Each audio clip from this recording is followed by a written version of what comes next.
अच्छा देखो, केमिस्ट्री के अंदर हम लोग एवरेज एटॉमिक मास ऐसे निकलते हैं। सपोज आपके पास कार्बन है और कार्बन जो है आपके पास सब्सटेंस है, ठीक है ना। अब सब्सटेंस का आप लोगों को पता है कि ये क्यों सब्सटेंस है, मैंने आपको बताया था। अब कार्बन है, इसका जो एटॉमिक मास होता है, इसके असल में तीन आइसोटॉप्स होते हैं, ठीक है।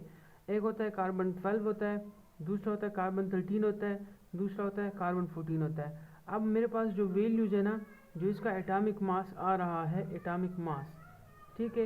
एटॉमिक मास मेरे पास कितने आ रहे हैं, उसका 12 आ रहा है, 13 आ रहा है और 14 आ रहा है। तो इस केस में मैंने इसका एवरेज निकाल लेना है, क्योंकि मेरे पास एक ही चीज़ के लिए मुख्तलिफ वैल्यूज़ आ रहे हैं। देखो ये एक सेम सब्सटेंस है, लेकिन मुझे एटॉमिक मासेस कितने आ रहे हैं, 12 आ रहे हैं, 13 आ रहे हैं, 14 आ रहे हैं, क्योंकि इसके आइसोटॉप्स बहुत ज़्यादा हैं। आइसोटॉप्स क्या है वो मैं आपको बता चुका हूँ, ठीक है ना, क्लास के अंदर के आइसोटॉप्स क्या होते हैं। अब ये C12 है, C13 है, C14, मतलब इसके डिफरेंट एटॉमिक मासेस है।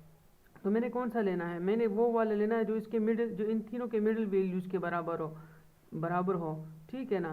तब 12, 13 और इसका मैं एवरेज निकालूंगा, वो मेरे पास मिडिल वैल्यू होगी, तो मैं उसके लिए वो एवरेज एटॉमिक मास ले लूँगा।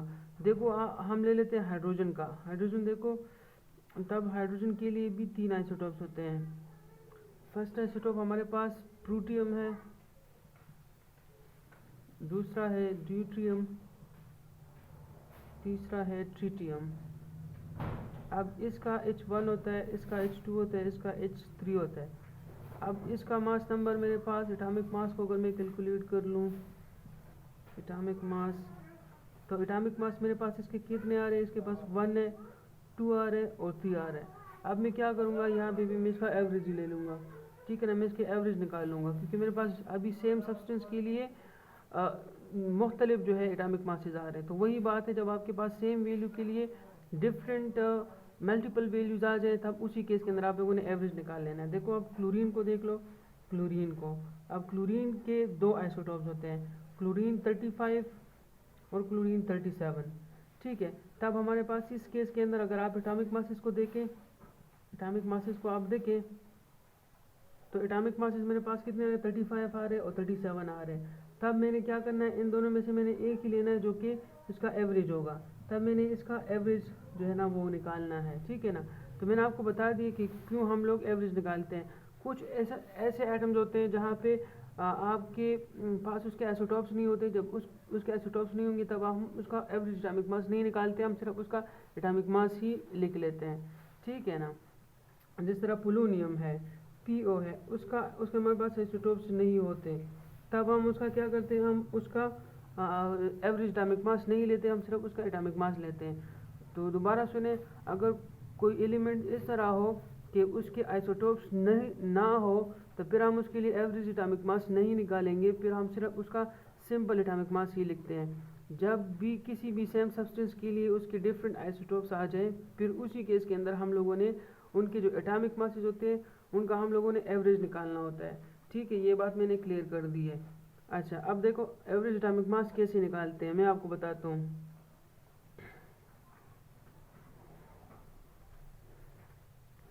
देखो उसके लिए एक फॉर्मूला है हमारे पास कि average atomic mass of element ऐसे निकलता है, average atomic mass of element ऐसे निकलता है।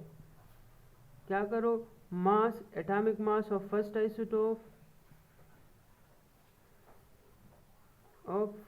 आइसोटोप,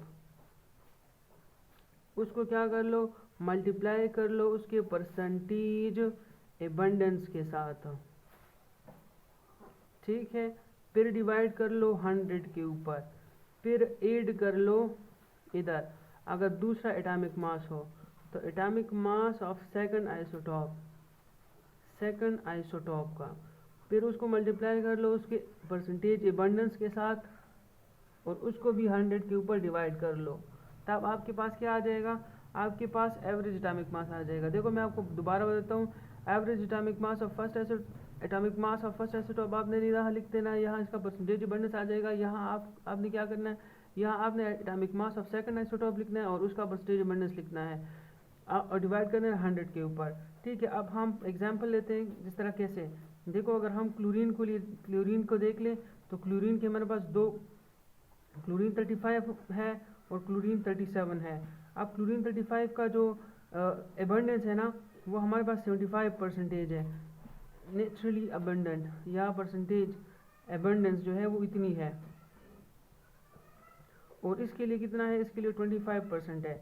तब इसी डेटा को मैं इसी फार्मूले के अंदर फिट करता हूँ और मैं देखता हूँ कि मेरे पास एवरेज एटॉमिक मास इसका कैसे निकलता है। तो एवरेज एटॉमिक मास इधर लिख लेंगे,